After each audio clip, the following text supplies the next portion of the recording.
Any photographer doing documentary editorial work at some point in time says, wow, can I do street photography as well? And so I just showed up at Times Square one morning and spent years.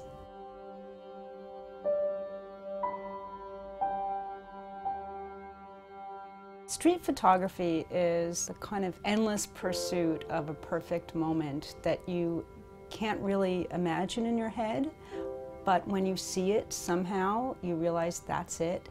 You develop a sort of hyper alertness, and you try and fit into the flow and to the energy of the street.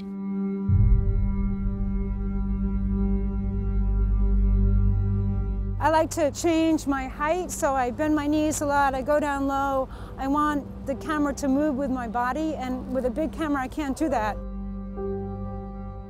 Street photographers are almost like dancers a little bit. You have to be very light on your feet. I need to be fast, so I want a really light camera. I want a small camera. I want a camera that I can hold in my hand.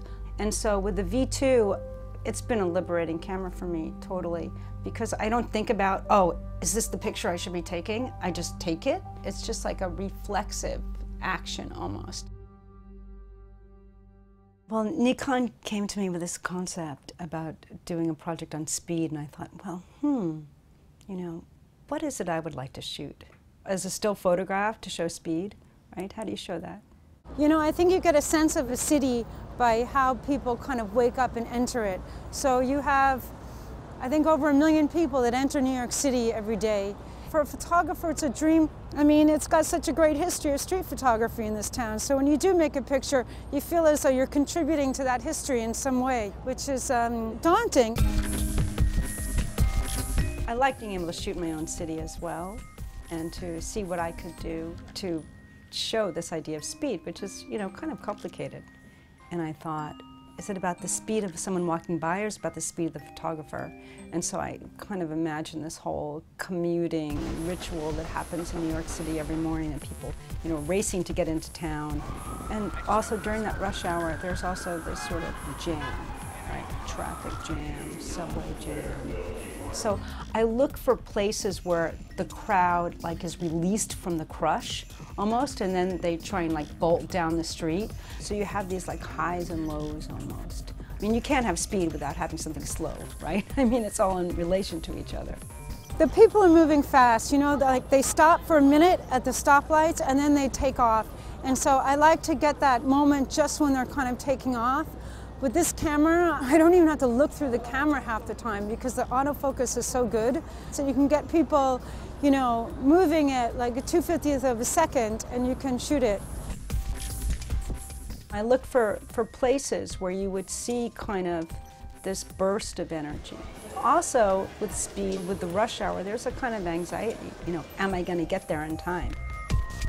Looking at their faces, I imagine like they're nervous, rushed, tense, that they're thinking about all the things that they have to do that day, so I want to capture that sort of tension on their face. A little camera like this, the flashes are usually like inside the camera, but what I do is I slave it. If you have other Nikon flashes, they'll communicate with each other. So I can shoot with this and then fire my flash. And so what's nice is you get a kind of side light as opposed to direct light. People with their heads under umbrellas, normally those people are in shadow, you never see their faces, but you just put the flash and no one even notices, especially in a spot like Times Square where everything is flash. So if you want to start doing street photography, the first thing is you have to realize that there's no perfect picture. So when you go out there and you start walking around and wandering and you're thinking, what is it that I'm looking for? What picture am I here for? Don't worry. Go out there, notice how the sun moves across the buildings, notice expressions on people's faces, just try and get into the sort of dimension of the street, and then have a camera that's really comfortable, really light for you. Don't put too much pressure on yourself. New York is a great town for street photography. People think it's really big, but actually it's kind of small. It's just you have all of these very unique parts, and so you can travel from one little spot to the next and be in a different world. And so that's really exciting. You don't feel as though you have this endless city that all looks the same.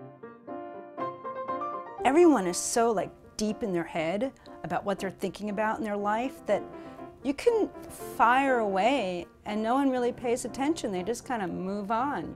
Plus also it's a city where you never really know what you're going to see. So we've had 3 days of kind of typical New York weather, which means like you can't predict anything. It's been frigidly cold, then snow, then rain. The other day we had bright sunshine. I wanted to see if this camera could handle all those conditions, and so far it's been kind of remarkable for me to know that with one camera I can go in the subway, shoot in these really dingy, grungy conditions, and then come out here and have it balance all these different light sources. At the end of like working a long day at this and I get back and I'm downloading my pictures, it's different than when I'm shooting with my DSLRs because I'm shooting at such high frame rates, really, that I didn't even know when I was shooting what it is I'm going to get. So when I'm looking at it afterwards, it's even more of a surprise, like what did that camera get? So I think most photographers would say that it's the surprises that make the picture.